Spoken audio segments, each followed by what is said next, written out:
aza malamu pe nzambe akotikala malamu. Tozaka kako panza sango ya nzambe ce matin à lundi. Nzambe alibi to partager message parce que c'est trop profond. La vraie sagesse par l'esprit. La vraie sagesse c'est utana molimo. Et ça dans 1 Corinthiens 2 à 10. Car la Bible les références na biso, les tout référés à la Bible. Oui, le bi. Or Dieu nous l'a révélé par son esprit. L'esprit en effet scrutin toutes, même les pensées le plus intime de Dieu. Donc mutu azwaka maele eza na sagesse. Maele sagesse ndi kibomoto ya mutu ya mwana. Alors kibomoto eutaka na esprit na yo. Eutaka na classité. Mutu moko saote. C'est par l'esprit. Jamais tu peux voir un ange ayoti que le message non, c'est par l'esprit. Ils communiquent à Dieu.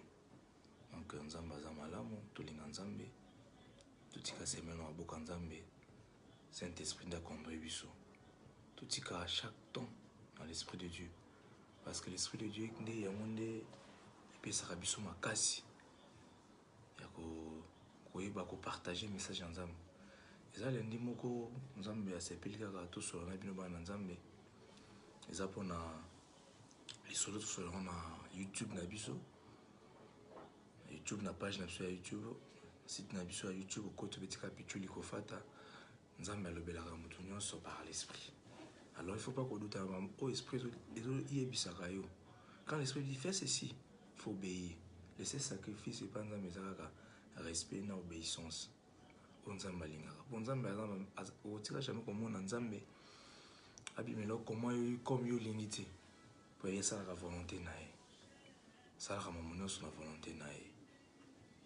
Les barres na bino mo susu jumo awaka na YouTube na biso. Na bi na mboka na biso to zaki na kobanga fa basomba na bibo banga eloko mongo te. Eloko mongo pe esalema te. Oazo kanisa mabe po na mboka na biso RDC Congo. Nzambe a confondre. Nzambe a confondre ki batu oyo bakabona ko kanisa mabe bona mboka. Toute autorité vient de Dieu. Bokonzi ya pas mutamukili te. Bokonzi ya pas mutamukili te mais bokonzi ya pas nzambe. Nzambe tapesaka ki bokonzi. O bozo kanisa o non, yem tapesi pouvoir non. C'est pas lui qui a pesé pouvoir, mais c'est nzambe ne mutu apesi ye pouvoir. Parce que mutu bozo kanisa apesa pouvoir, il na posa pouvoir wana. Jamais akoka ba pouvoir oza nango posa apesa mutu mususu non. Eza na volonté ya nzambe, ne nzambe apesaka sala grâce na bato o ya lingi. Alors ceux qui nzambe apesi biso eloko totika ko juger parce que yango tozala toujours condamné. Total ya nzambe total bato mokili te. Ata mokonzi akoti na mboka na biso totika na maboko na nzambe. Nzambe nde asunga ye. Nzambe apesa ye sagesse. Totika ko critiquer. Pour nzambe tanga ponaki David azalaki licencié te. Azalaki pe mutu bozo kanisa te. Azalaka oyo nzambe apesaki pe ya mwana. Toute autorité vient de Dieu. L'autorité n'a pas mutu mokili te. Topesa ye chance. Topesa ye sans chance ya makasi pona aza malamu. Pe akotikala malamu. Nzambe alobaka pamba te. Nzambe soka lobise ki aza na bit moko aloba pona mboka na biso. Lelo toza kosolola lendi moko eza pona mboka na biso RDC Congo. Eza mboka moko béni. Na yebisa bino eza Congo paradis. Bokoye bango lelo te lobi te mais un jour bokolukanga bobisa non frère Pichou t'as raison. C'est un Congo béni, Congo paradis. Maman Bobette, mbote maman. Ozolanda en direct. Ozo partager la émission na biso oyo leka na YouTube. Na Pichou likofata na chaîne na biso. Olanda kango eza tozolobelaka mingi makambo ya prophète, prophétie, tolobelaka makambo ya sagesse spirituelle. Donc ma sagesse est na classité. Mais nzambe nous a fait ça par l'esprit. Ils en a 1 Corinthiens 2 na 10. Donc tout tika ko condamner à konzamboka. Tant que konzamboka, tozo condamner pe mboka na biso. Alors to pesa chance. tosambela mpo na ye berere oyo tozomona mpa na ye to banzambe abongisela ye bokonzi biso tokonvie bokonzi eyakaka mpo na motu moko comme nzambe na biso aza moko bokonzi mpe ezala mpe mpo na motu moko nzambe apesi ye babisi mpe na bozwi ya moninga mpo nzambe mpe apambola yo soki osepela bokonzi ya moninga te nzambe mpe akopambola yo te sepela na bolamu moninga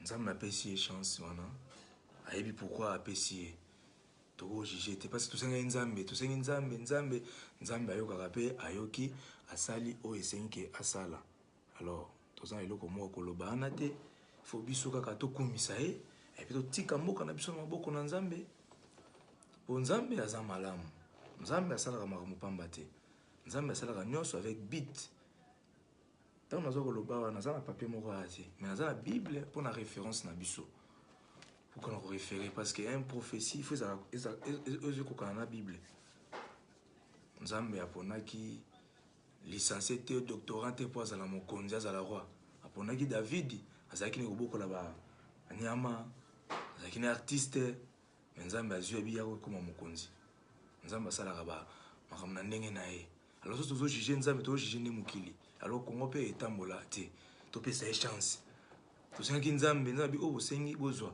et tout juger nzambe parce que bokonzi eyaka na moto ya mokili te toute autorité vient de Dieu toute autorité vient de Dieu nzambe asungi apesi biso mokonzi oyo tosengaki mwana mboka nzambe apesi biso mwana mboka bokomi biso kojuge azala mayele azala zoba azala kizengi nzambe dans toutes circonstances toremercie nzambe mpo ye moto apesi biso ye alors tokojuge pourquoi tosunga ye na bapriere totika na mabondeli nzambe epesa ye sagesse nzambe epesa kokai te yawe epesa ye motu moko te apesaka pouvoir na mokili oyo bana na nzambe à part le seul unique le comparable des armées célestes il est dans mandat ka président de la république roi abi toute autorité vient de Dieu motu nyonso aza na posa koma na place wana mais epesa na motu nyonso te eza na principe oui Félix Tshisekedi aza na makila wana ya ki-leadership aza na makila ya ki-leadership aza na makila ya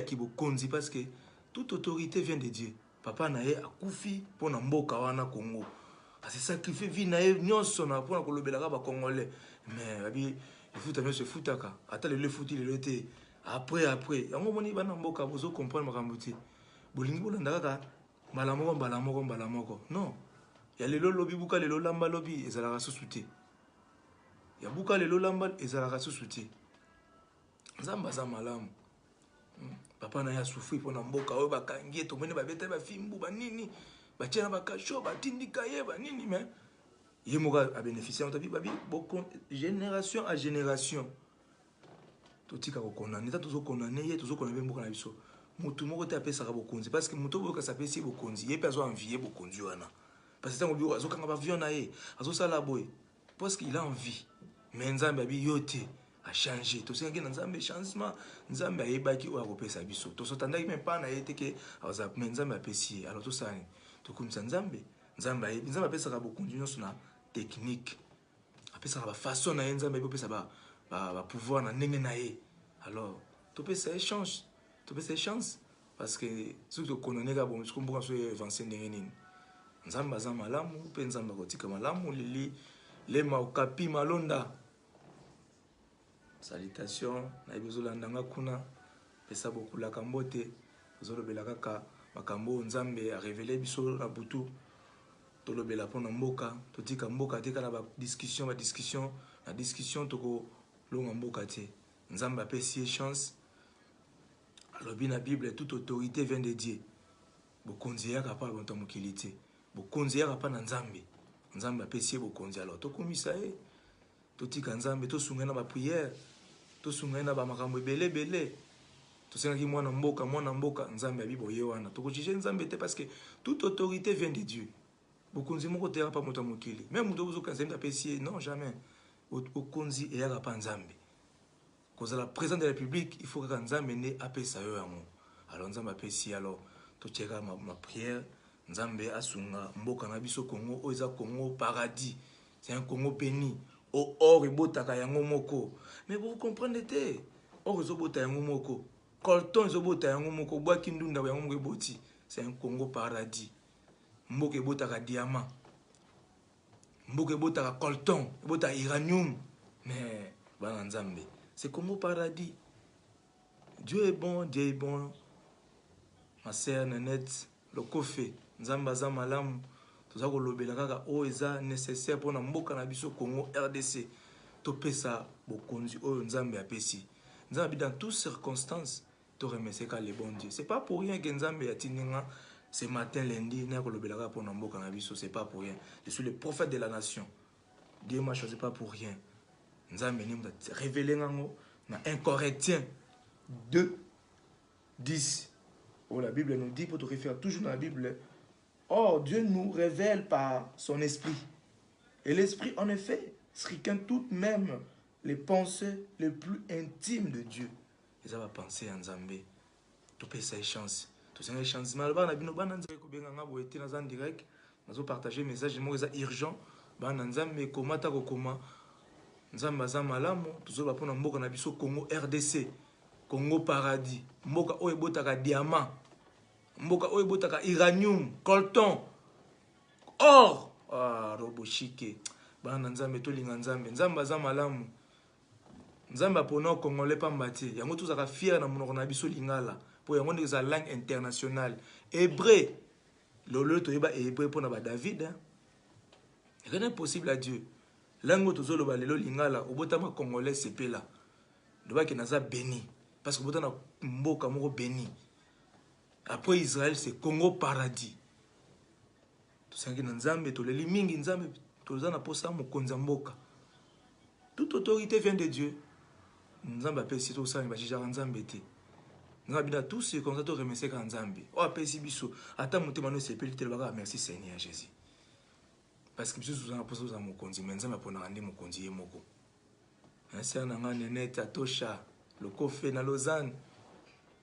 Nzambe apambola yo. Nzambe abatela yo. Lilema. Oza ya nzambe. Botama congolais pambate nzambe ayebi pourquoi oza congolais. T'es béni. Ata ko sala eloko moko te ata ko sala nzambe ayebi ko oza congolais oza béni. Alors ozala fier na mboka na yo. Nzambe aza malamu pe nzambe akotikala malamu. Nzambe asunga biso na semaine to mona bolamu na ye.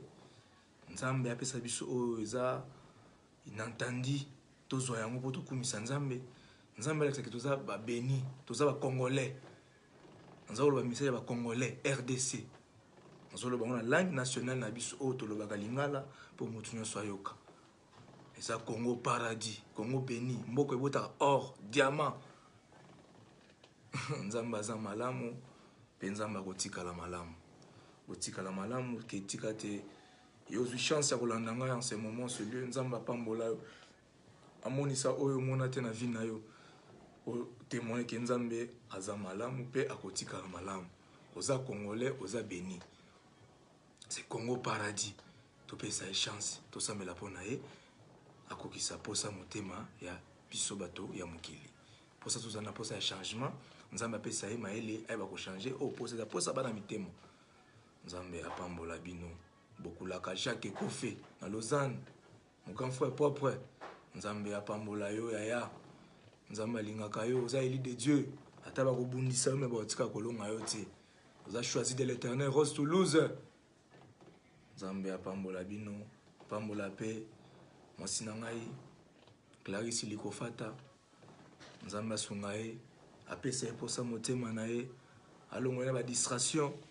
Nzambe aza malamu pe akotikala malamu lililema okapi mama na Yannick nzambe apambola yo mama oza malamu femme de Versace oza congolais oza béni nzambe aza malamu pe akotikala malamu mama nanga Marie Bolumbu na Belgique Bibiche Botaka Yohana Papi Mpesa Jean-Paul Pambi Yuyu Bonte Mami Linga Sarah Yafo Patricia Yafo Nzambe apambola Toto Lelima Isa Nzambe azam